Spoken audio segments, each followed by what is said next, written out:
All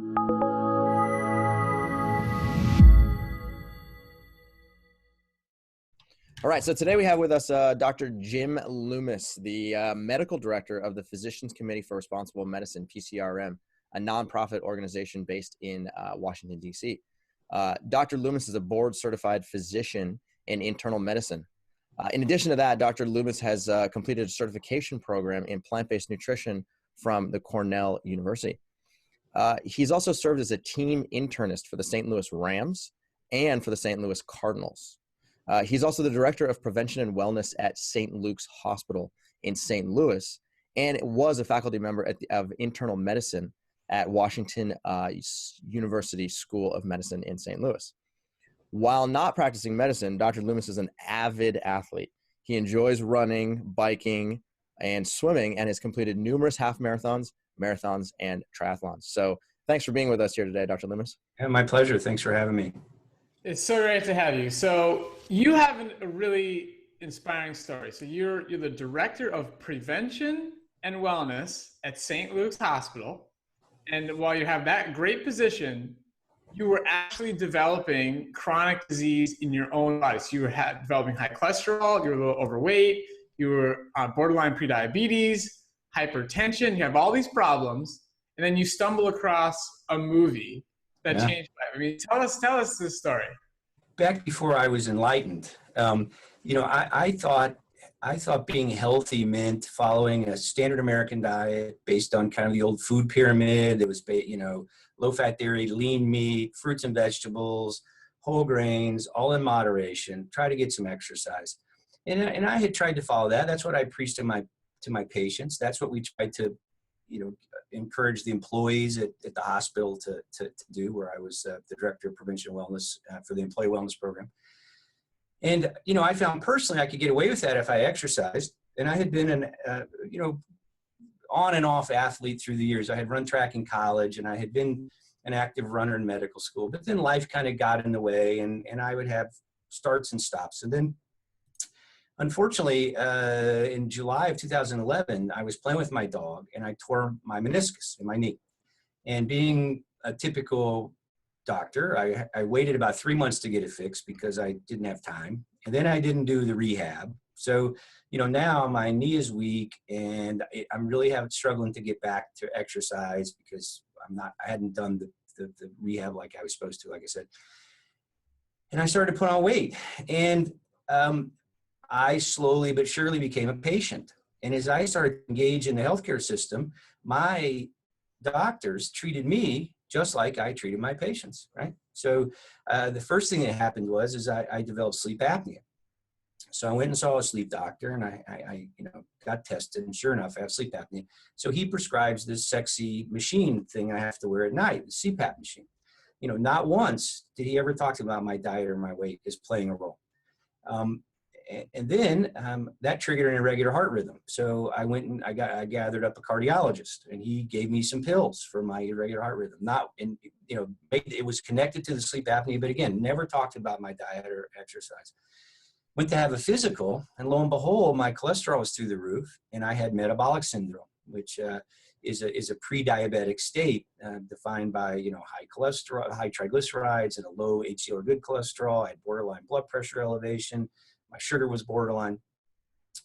So, the answer was to prescribe a statin medication. So, I get this prescription. Again, no one ever engaged about diet. The advice was you need to lose some weight and exercise more, and then go get this prescription filled. The dietary advice I got was really not operable at all. And I knew something needed to change, but I didn't know what it was, because in the past, when I would get a little overweight, I would just go exercise more, and I could kind of control it. But now I couldn't do that because of my knee. Well, I'm laying on the couch one night, flipping through Netflix with this prescription in my wallet, and I stumble across this movie, Forks Over Knives. I'd never heard of it. And, at the time, I knew what a vegan was, and I really wasn't interested. It's the cognitive dissonance that many of us have around animals. But and I suffered that. And I didn't, I knew it wasn't really into that. But the idea of using food as medicine just completely resonated with me. And I thought, it cannot be this simple. It just can't be. So I came back to work literally the next day. I was on the faculty at WashU. I downloaded some of the original, the research, ordered the China study, and within a couple of days was convinced that in fact, this was an evidence-based approach that it would be unconscionable for me not to do. So I made a commitment literally overnight to go 3 months on a whole food plant-based diet, and at the same time re-engage in my rehab to get my knee in shape. So within about 3 months, really without any change in exercise other than knee strengthening, this started in mid-July. By November-ish, I had lost 30 pounds. My cholesterol went from 260 to 150. Metabolic syndrome went away. Sleep apnea went away. AFib went away. And it was this miracle, really. It was this astounding transformation.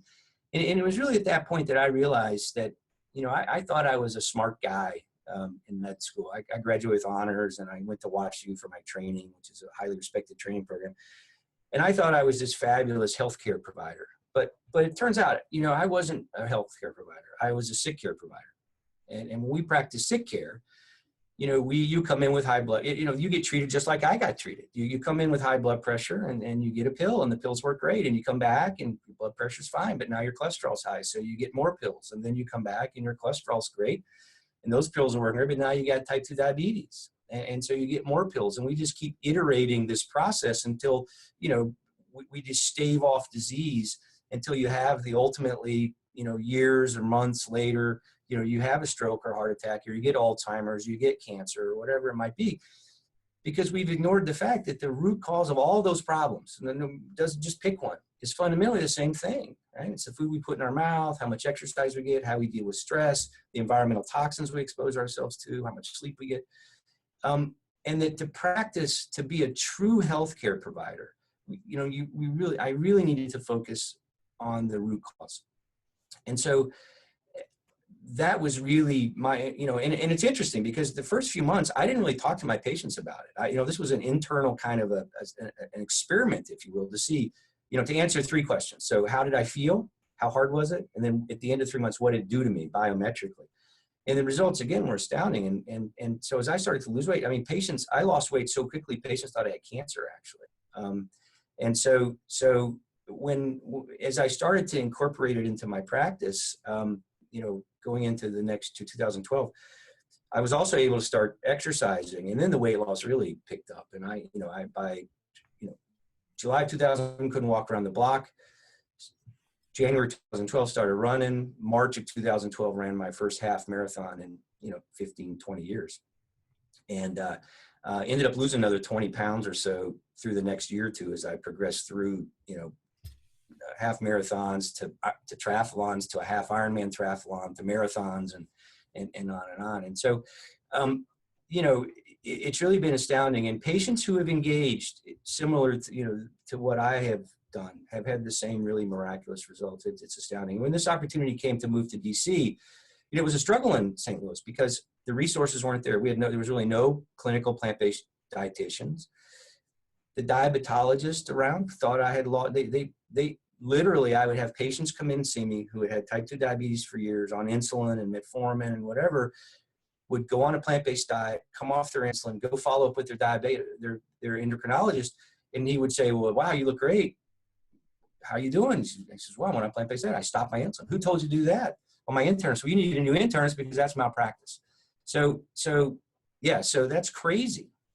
It's crazy. And so when this opportunity came to move to DC and work with Neil and set up, really shift the paradigm of healthcare from the sick care system we traditionally operate in to a true healthcare system and help build that from the ground up. It was so exciting. And in fact, today is literally my 1-year anniversary of being here in DC. Love it. Okay. So I think you hit on something really important here, which is that, your directives now are to teach people how to adopt a plant-based diet so they can basically treat the root cause of their disease, whether their disease is diabetes, whether it's hypertension, whether it's high cholesterol, whether it's cardiovascular disease, you name it. So you're now teaching people how to migrate towards a plant-based diet. And yet you still get this feedback from the medical community that what you're doing is malpractice, right? Does that deter you from doing it? And is there a way around that? Well, I think, if you think about the resistance we have to to the idea of food as medicine in general, and particularly plant-based nutrition. We've really institutionalized this idea 360 degrees all the way around. In medical school, I learned nothing about nutrition. The little couple hours I had wasn't nutrition, it was about biochemistry. It was, these are vitamins, these are proteins. If you don't get enough protein, you get Kwashiorkor's disease, which, certainly never seen in my clinical practice. If you don't get enough certain vitamins, you get, beriberi or whatever. The evidence that we try to practice evidence-based medicine. So the evidence that's presented around the treatment of chronic disease, much of that is generated with funding through the pharmaceutical industry. So it's heavily in this kind of treatment mode. There's no Kale Society who's gonna fund some huge research study to do a double-blind control study against insulin in type 2 diabetics. So we train doctors fundamentally to operate in this paradigm of treatment. We allow pharmaceutical advertising. And when 60% of the US population is either overweight or obese, and a similar number either has type 2 diabetes or prediabetes, 70% is on at least one drug, 20% is on 5 drugs, it's normal to expect to take a drug for a chronic condition. And then you see these ads on TV, which tell you, oh, your blood pressure's high. Here's a pill. You got erectile dysfunction. Here's the blue pill. You got reflux. Here's the purple pill. And we've trained generations of doctors who are more than willing to prescribe that medicine. And then you shift over to, agricultural policy and subsidies, crop subsidies, and, cheese and dairy and meat and monocrop agriculture, high fructose, which leads to cheap, soda because of high fructose corn syrup. The labeling laws that allow us to hide these highly processed ingredients in the labels of food, the influence of industry on the dietary guidelines, which, PCRM has done a tremendous work in kind of unraveling. Those guidelines set school lunch programs, which is where our kids learn their dietary habits.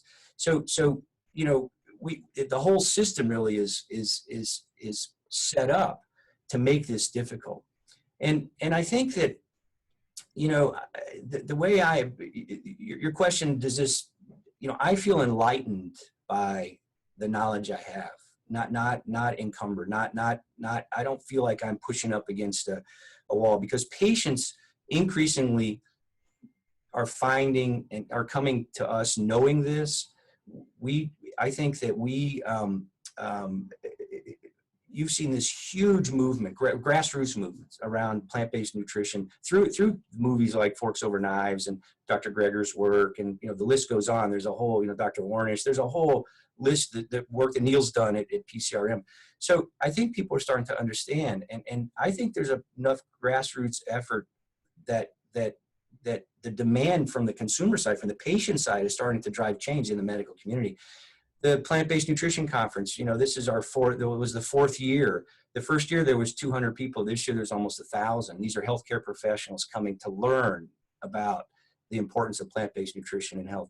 American College of Lifestyle Medicine, which fundamentally, looks at this shift of root cause, same kind of growth in membership. I mean, so we're starting to see, I think, a fundamentally profound shift in attitudes. And part of my job, in fact, Daniel Patrick Moynihan has this great quote: we can all have our own opinions, but we can't have our own facts. Yeah. And so, as part of our efforts here in not only educating patients, we have a robust outreach program. I speak, Neil speaks, the other clinicians go out and speak. We speak at local employers. We speak at local Veg Fest. We have been invited to do grand rounds. We give scientific talks. We actually are, after the first year, going to have rotations through Bernard Medical Center for medical students and residents, both to teach them the importance of this. So, we're trying to change the world one step at a time. This is great. Okay, so patient walks into your office. Okay, they have type 2 diabetes. Maybe they're 40 pounds overweight. They may be developing hypertension. They have high cholesterol. Okay. Now, your objective is to try and encourage them to change their diet. Okay. How do you actually do it? Do you just hand them Forks Over Knives and say, go do it? Do you give them a PDF? Like, what's your actual process for helping people change? Well, we have a, so in the clinic, we allocate some extra time. So a new patient gets an hour to sit down with me. And I found, so some people come looking for it. They've seen Forks Over Knives. They've been referred by someone else. So they're already coming in wanting to know. And that's pretty easy, actually, to convince, to educate those people. The hard ones are the people who come in, they have no idea what we do here. And then all of a sudden you say, hey, by the way, because the thing is, if a patient in a sick care system, a patient perceives, if I'm not sick, I must be well, right? So you can have type 2 diabetes and run around with an A1C of, 6.3 and on 2 drugs, and your blood pressure is 130/80 on 2 more drugs, and your cholesterol is fine on a statin. And if you ask them, are you sick? No, I'm well. My stuff's all controlled, right? So those patients who come in for physical and how are you doing? I'm great. And then you look at their med list and you realize, well, maybe you may not be sick, but I don't think you're well. That's a much tougher sell. And so I spend a lot of time kind of educating people about how, in this sick care system that we operate in, we all expect we're healthy till around 40, then we start to slow decline, and we hope we make it to 80, right? And we start to interface with the healthcare system in that time frame. And what we do, how we react to that is we pass out drugs and put in stents and take out your gallbladder and give you chemo, and at the end you get Alzheimer's and put you in nursing home, right?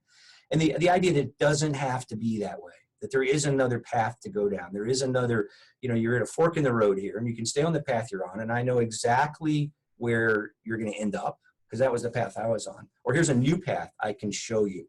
And it's a path that involves, healthfulness as opposed to, the lack of sickness, right? And so it's, so I kind of create the case that here's the path, here's the steps you need to take to go down this path. Every patient who comes in gets access to a free 12-week class on adapting a plant-based diet. Every single patient. They don't all avail themselves of it, but the ones that do, we're actually looking at some outcomes data now. I've had phenomenal success. Those are run by the dietitians. They cover all aspects from the basic science to some of the behavior change to some of the basic shopping and reading labels and ingredient substitutions and all that, all of which need to take place over time. So we're trying to, the process of change in my mind is like pushing a snowball over the top of a mountain, right? So there's when you get over the top, you don't have to push anymore. You start to lose weight. You feel better. You're not taking these drugs. You don't have the side effects. The hard part's getting the snowball to the top. And so there's 3 things that have to happen, which we try to engage patients with to help them both understand it and overcome. So the first is they have to have a reason to push, right? And because some people's mountains are really steep and really tall, and traditionally, you start pushing and it gets hard and then you give up. And I think oftentimes we approach the purpose part from a place of fear. If you don't stop smoking, you're going to get lung cancer. If you don't get your blood pressure under control or your cholesterol, you're going to have a stroke or a heart attack. If you don't get your diabetes under control, you're going to get your foot cut off. No patient that I've ever seen that comes in with one of those problems doesn't already know that, and it hasn't motivated them to change.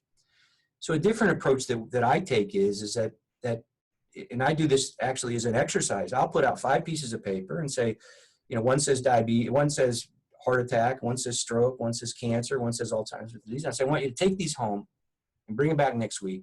And I want you to write down the top 5 reasons you don't want any of these problems, top 10 reasons. Well, guess what comes back? 1 piece of paper, right? And it's things like, I want to run for my kids, my grandkids, my retirement. I want to, sail around the world, whatever it is you want to be, because that's purpose. That's what you have to find. And fundamentally, you have to find that first.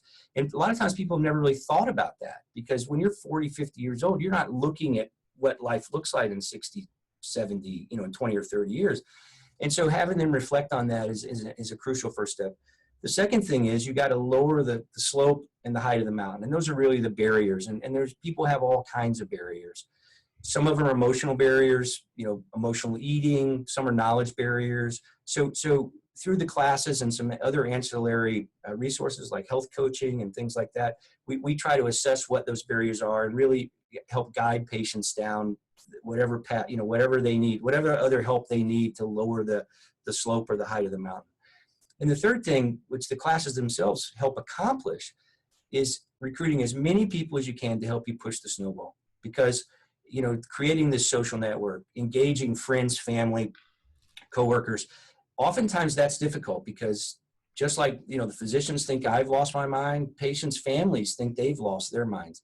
And so the classes themselves become that support group that can, that to help people along the way. And so we really, it's more about the process than the knowledge, because the knowledge is there, the evidence is there. It's the process that we have to navigate, I think.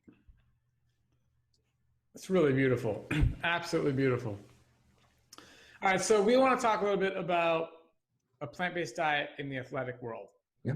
So you have an amazing background. You worked with professional teams. You actually, correct me if I'm wrong, but you have a Super Bowl ring. Yes. And you have a World Series ring. That's correct. I actually have 4 rings. So you get rings when you lose too. So I have and so the Super Bowl ring is from the 99 2000 season, and in 2001 2002 when we went back to the Super Bowl and lost to New England, I have an NFC Championship ring. And then in 04 when we lost the World Series to Boston, I have a National League pennant ring. So I actually I don't talk about the loser rings too much. Yeah. It's incredible. So I mean, you've had this experience of working with the best athletes in the entire world, the top of the heap.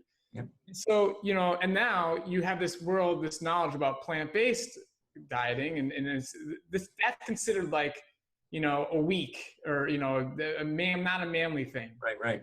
How can this message apply to that world? Well, I think, again, you're seeing this kind of big uptick in understanding that this kind of bro science that drives a lot of this protein mythology is in fact bro science, and that in fact you can easily get enough protein and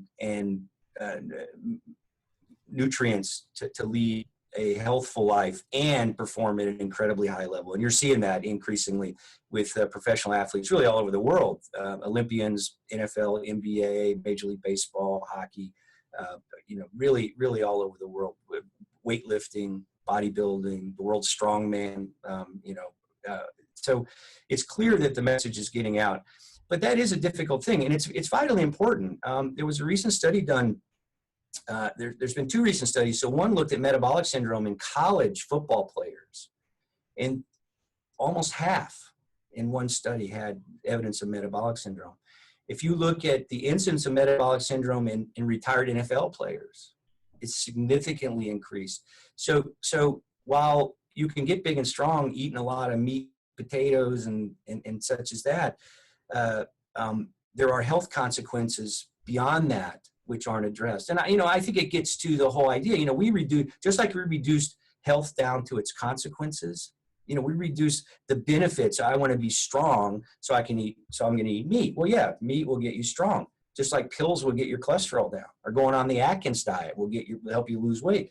But it's, if you look at the person as a whole, there are adverse consequences to taking that kind of approach. And so if you really want to take someone's health in whole, their whole being, I think it's clear that a plant-based diet can do that. And what's interesting is so on a personal level, I had run marathons in med school and been a pretty competitive road runner. There was 30 plus years between marathons, right? And the first one I did, it took me probably 3 weeks to recover. The second one I did, so the first one I was probably 23 years old. The second one I did, I was 55. I was running 3 days later. And as I learned more and more about the benefits in athletes about plant-based nutrition, and I think this is something we don't talk enough about, and I think is incredibly important, and it gets to one of the profound benefits of a plant-based diet, both in recovery from exercise, but also in disease prevention, and that is the antioxidants that come with plant-based nutrition. When we exercise, we burn oxygen for fuel. And so we generate oxygen-free radicals as a byproduct of that. And some oxygen oxidative, that's called oxidative stress. And some oxidative stress is good, that plays a physiologic role. But too much oxidative stress can have a profoundly adverse effect on our health. It can alter DNA, and it can cause inflammation, and it's really, inflammation really becomes, if you look closely, is the root cause of most chronic disease at the kind of cellular metabolic level. We have an innate antioxidant system internally, which we augment by food. When we eat a standard American diet, so if you think of, we're creating an inflammatory space in our bodies to start with. And that's driven both by the omega-6, omega-3 fatty acid ratios, which are incredibly high, 10 to 1 in a standard American diet, mainly because of the processed vegetable oils and the meat, the industrial meat that we eat. And then also because we lack the ability to cope with oxidative stress. So if you go exercise in that environment, you're putting gasoline on a fire, right? The fire's burning already, and you're just dumping the exercise, you're dumping, gasoline on there. So what happens? The next day you can't walk. You're stiff and you're sore. Your muscles ache, on and on. So what happens when you're eating a plant-based diet, which has this incredibly rich diversity of colored foods and these you're bathing your body in these antioxidants? You've also created an anti-inflammatory milieu because your omega-6, omega-3 ratios will be back down in the 1 to 1, 2 to range one, where they're evolutionary, it's thought they were designed to be. So when we go exercise, we're putting water on the fire. And so the recovery times, and I think at a personal level, that is probably the most profound thing, my ability to exercise at a high level at age, I'm 57 now, and I'm training for a marathon currently. And I go out and run 10, 15 miles on the weekend and with really no residual effect, which to me is just, again, it's like a miracle. It's a miracle I can run at 57, but it's a miracle that the recovery times I have, and that applies to professional athletes as well. And I think the misconception we have about back to the protein business, which I think is what drives a lot of the bro science. It's clearly been shown you can achieve nitrogen balance. So we can store fat, we can store protein. We can't really store, we can store fat and we can store carbohydrate, sugar, or we convert it extra into fat to be stored. We can't really store protein for the most part. So whatever excess protein we consume, it gets converted to nitrogen and excreted in the urine, which puts a stress strain on the kidneys. It's been shown that you can achieve nitrogen balance even in a strength trained athlete, between 1.5, 1.7 grams per kilogram per day. Well, if you do the math backwards, say to a 2,400 calorie a day diet, that ends up being about 15% or so protein. The natural macronutrient ratios in a plant-based diet are 75% carb, 15% protein, about 10% fat, which is, by the way, the optimum diet to prevent and treat diabetes, by the way, right? If you're training for a marathon, if you're a professional football player, if you're an Olympic athlete, guess what? You're not eating 2,400 calories a day. You might be eating 4,000, 5,000 calories a day. Guess what happens to your protein intake? It goes up. So it's not more protein that you need, it's more calories. So if you're consuming enough calories from a plant-based source, it is impossible to not get enough protein. And it's an incredibly important point, which I think people just don't understand. I think this is brilliant that we're talking about this, right? Because, we talk so much about the importance of a low-fat, plant-based whole foods diet in not only reversing type 2 diabetes and prediabetes, but in also fully managing type 1 diabetes and type 1.5, right? But what we're touching on here is really important, which is that exercise is non-negotiable. Exercise is not only something that's beneficial, but it's actually incredibly beneficial. And it's a good complement. It's a great complement to already having a very clean, plant-focused diet. So I know in my experience, just like you're talking about, as soon as I made a transition over to a plant-based diet, I was able to not only shorten my recovery time, but I could start to perform double days and even triple days, meaning I would go to the gym in the morning, and then I would do something in the middle of the afternoon, and then I would go back to the gym in the evening just to prove to myself that I could do it. And what I found was that it's so easy to recover when you're eating a completely plant-focused diet. So I'm actually glad to hear you say that you're feeling the exact same way, because all athletes who, transition feel this, and who doesn't want to be able to perform more exercise with less effort? Right. Well, so if you think about it, if you think about health, optimum, so what is the optimum lifestyle to lead? And you put it back into the lens of evolution, right? It's not very complicated. we evolve like any biologic system. We really are designed to hang around long enough to find a mate and pass on our DNA. And the two tasks we had to accomplish until the fairly recent past is we had to be able to go find food when we were starving. That was stressful. It required physical activity. And assuming we survived, we rest, recovered, and refueled. And we had to try not to be someone else's food. And that was stressful. And it required physical activity. And assuming you got away from the leopard, you rest, recovered, and refueled. And that cycle of stress, activity, recovery over time, that's how we built resilience to things, right? That's how you got stronger and faster and smarter. So you fast forward to the modern world, we don't have to do any of that, right? You know, we don't have to spend any energy to get more energy. You know, you drive to McDonald's, you give your order to the waiter, you push your cart down the aisle, call up Domino's. The kinds of food we refuel with bear no resemblance to what we're really supposed to be eating. And I'll come back to that in a minute. We don't face stress and threat physically anymore. We run and fight emotionally. We worry about things other than finding food or getting away from leopard. We worry about politics and money and relationships and jobs and traffic and on and on. And we compound that by not recovering properly. We over-caffeinate, we over-alcohol, we undersleep. So over time, we don't develop resilience, we develop exhaustion, mental, physical, hormonal. And I would argue that in fact, that's the root cause of most chronic diseases, is that mismatch between the evolutionary lifestyle we're designed to lead. It's almost like a vegan approach, right? Paleo-vegan approach, right? So, so the food we had available to us, I think the greatest misnomer in anthropologic history was calling our ancestors hunter-gatherers, because we weren't. We were gather-hunters.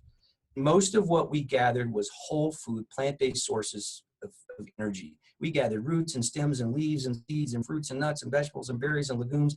There was no canola oil tree. There was no white flour tree or, you know, artificial sweetener tree. We didn't have dairy because we hadn't domesticated mammals yet. That didn't occur until the fairly recent past, evolutionary terms, 6,000 to 8,000 years ago. And the little bit of meat we had access to came from animals that ate what animals are supposed to eat. And I would argue our ancestors probably had a survival advantage to having that concentrated animal protein, because they needed to get big and strong and find a mate and get away from the leopard before they died of some infectious disease when they were 30. We had, because of sanitation and antibiotics over the past couple thousand years, we have doubled, tripled our lifespan. It's clear that the overconsumption of animal protein and processed foods helps drive this unmasking of many chronic diseases our ancestors never had to worry about. Heart disease, stroke, diabetes, cancer, on and on. And then when you start to include some of the environmental concerns around animal husbandry, sustainability, land and water use, climate change, the environmental toxins we expose ourselves to, and the industrial meat supply, antibiotics, antibiotic-resistant bacteria, heavy metals in fish, on and on and on, I think it makes an excellent argument that in fact the plant-based, whole food plant-based diet is the ideal, you know, human diet. And if you think about specifically the exercise piece and how it relates to the genesis really of type 2 diabetes, and how the lack of exercise can contribute to the poor control of even type 1 and 1.5 diabetes. Remember, we had most of the exercise we had to do in the absence of food, right? Because we were either starving and looking for food, or we were running away from a leopard. If we stopped and ate, we would get eaten. So the energy system that we evolved to fuel that activity is primarily driven by fatty acids, by fat. The trigger to release fatty acids, which we burn for more endurance type exercise, is in fact adrenaline or epinephrine, which is a stress hormone, because not having food and being chased by a leopard were stressful events. And when we stopped and ate, when we got away from the leopard and we found food, we would stop. Our stress levels would go down, epinephrine levels drop. That tells our bodies to quit liberating the fatty acids, and our insulin levels go up. So what's insulin's main job? Well, main job is to turn the spigot the other way, right? So we refill the gas tank. And so we do use some glycogen or stored sugar in our muscles to fuel some exercise, mainly like sprinting, if you have to sprint up a hill or move a big log out of the way, or stand and fight. And so insulin kind of replenishes that supply sequentially. So it replenishes glycogen first, and then once that's done, whatever energy is left over gets converted back to fatty acids and stored back in our adipose tissue. So what happens when we, so it's this cycling. So we create this cycle of feast and famine and rest and activity. And so we cycle through our energy stores. One thing that's interesting that happens in people who are exercise a lot is you'll actually see some fat get stored in the muscle cells for kind of more immediate use, and that helps kind of turbocharge the engine when we perform exercise. There's one other place we see that though. We also see increased fat stores in muscle cells and liver cells and probably pancreatic cells and heart cells in people who have obesity, type 2 diabetes, and prediabetes, metabolic syndrome. And in fact, it's felt that increased fat that's stored there is one of the triggers for actual insulin resistance. So that's what happened. So now all of a sudden, we're leading a sedentary lifestyle, but we're consuming food, all this processed extra energy that is readily available. So we eat it, our insulin levels go up, our body is trying to take this extra energy and shove it. We're trying to refill the glycogen stores, but they're already full because we never emptied the gas tank before we ate. It starts to convert all of that extra energy to triglycerides, but we can't clear it fast enough. So the levels go really high. And those high levels of triglyceride in the blood are what push that extra fat into the blood, to the tissue, to the muscle cells.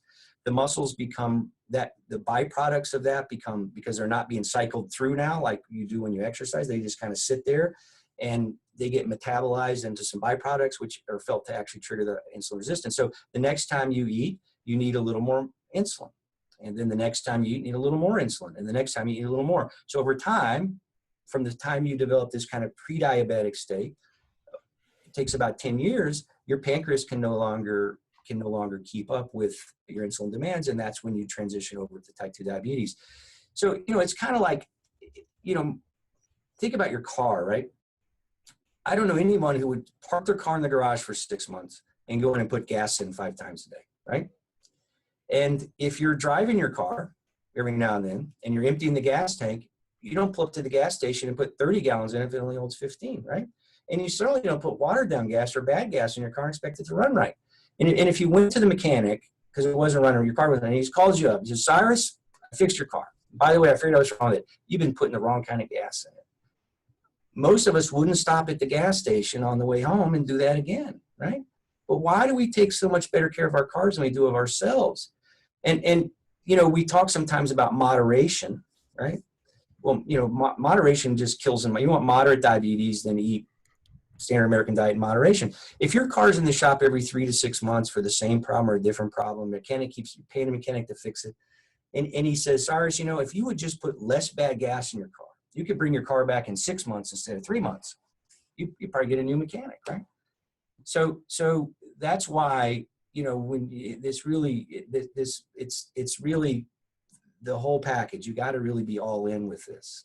But that's why, and it's also why plant-based nutrition makes so much sense, because of, it really does provide the optimal macronutrient ratio for glycogen restoration, for it's enough protein, the low fat component helps prevent the chronic disease, the omega-6, omega-3 ratios, the antioxidants, on and on and on. So again, this isn't rocket science, no matter how hard we try to make it. So I think this is really interesting because what you're talking about here is called the athlete's paradox, which is that both athletes and people with, we'll say, the metabolic syndrome or people with type 2 diabetes have accumulated triglyceride or accumulated lipids inside of their muscle tissue. Except in one situation, in the case of type 2 diabetes, it leads to insulin resistance and a need for medication. In the opposite example, you have increased lipid storage inside of your muscle that's actually a fuel source that you use when you exercise. Exactly right. So it's really interesting that you basically have, from a biological perspective or from a metabolic perspective, the exact same physiology. Right. But in one situation, the fat is being used as a fuel, and the other one is actually being used. It's actually blocking the metabolic show and causing insulin resistance. Right. And so the key difference is the cycling. So we store the fat, we empty the fat. We store the fat, we empty the fat. We store the fat, we empty the fat. And so it's that cycling, partly under the influence of epinephrine and insulin, and muscle contraction itself actually helps drive some of that. And so it's this cycling of the energy within the muscle cell, which which in fact creates increased insulin sensitivity. If you look at athletes, people who exercise, not just athletes, but people who exercise regularly are markedly more insulin sensitive than people who don't. And in fact, within about 48 hours of cessation of exercise, and certainly by a week, you'll see marked decline in insulin sensitivity in peripheral muscular tissue. I mean, we forget that, muscle makes up 40% of most people's body mass, and accounts for 80% of the glucose uptake, right? The muscles. So the muscles are very important, kind of a storehouse and a warehouse more than anything. We park the energy, we take it out. We park the energy, we take it out. It's when you park the energy and don't take it out where the problems arise. Exactly. That's a great point. Okay. So in the athlete world, we see that in the endurance athlete communities, whether we're talking about half marathon runners, ultra marathon runners, or even triathletes, plant-based diets are picking up. Yeah, for sure. People have been, some of the world's best ultra marathon runners are all vegan. There's no, it's not a coincidence. Right. But if you go to the baseball world, you go to the basketball world, you go to the soccer world, you go to the football world, right? You don't find any plant-based eaters. Maybe you might find one or two needles in a haystack, right? So what's it going to take to get those communities understanding the effects of plant-based nutrition and actually starting to implement it themselves? Yeah, I mean that's going to be difficult. I mean, admittedly, I mean, you walk into the weight room at in either locker room, pick one, Cardinals, Rams, or whatever. There's blenders all around, right, and big tubs of protein. Because you got to get your protein. You go to the pregame, especially football. You go to the pregame breakfast, right, and there's steak and chicken breasts and on the spread. And I think I think what it's going to, and I think we are seeing some movement. I think certainly 5 years ago, if anyone was vegan or plant-based in the world, they were hiding it, right? They were in the closet.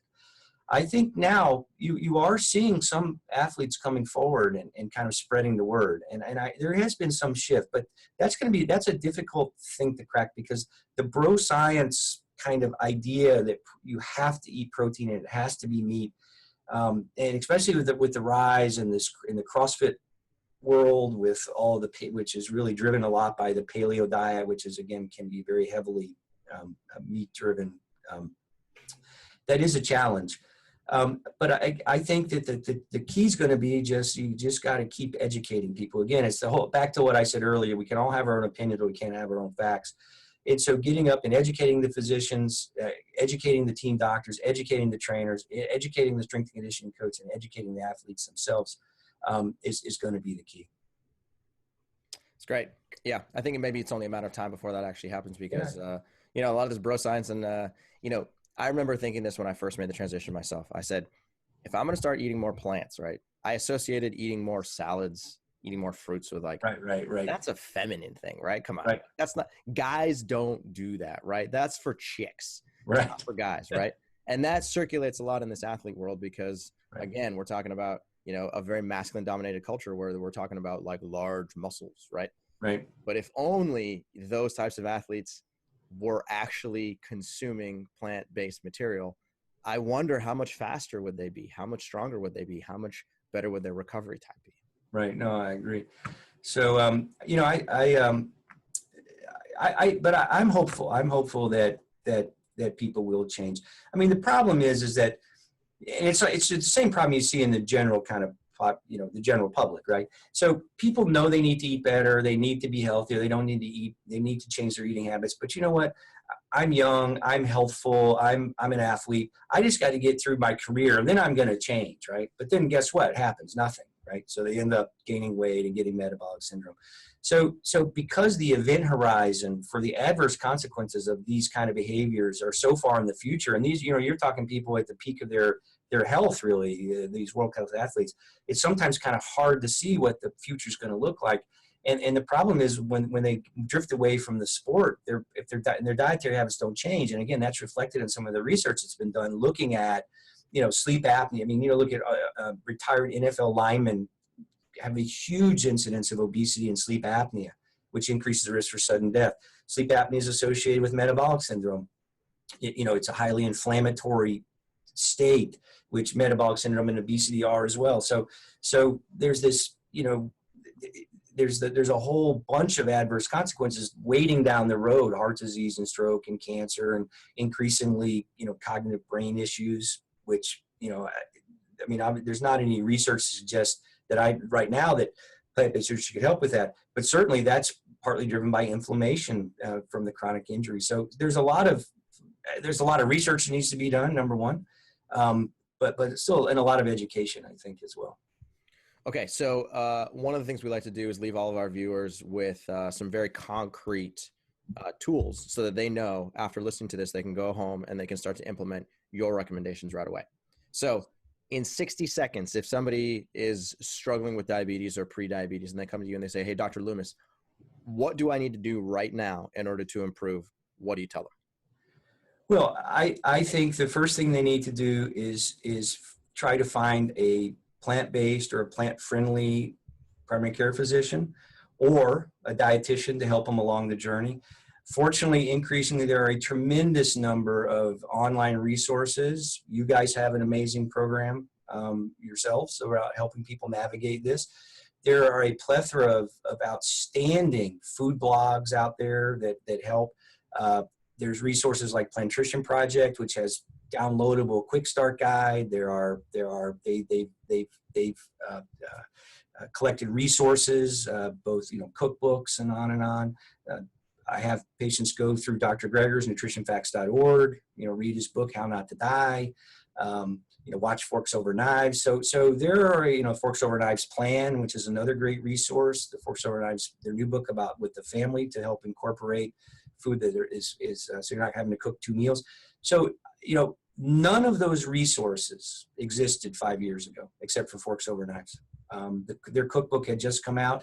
You look at the explosion. Michaela Carlson's book, A Plant-Based Life, has a nice job about how to transition psychologically kind of through some of these barriers.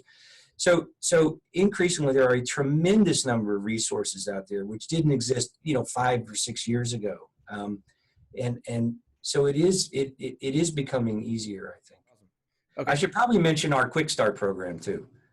Yes, absolutely. Yeah. PCRM, yeah. Yeah, so another resource that we use is PCRM has both information on their website, but they have a 21-day Kickstart program that is actually free and is a great resource. It's part of its app-driven. We now have it available, a Spanish language version, and that's another great resource.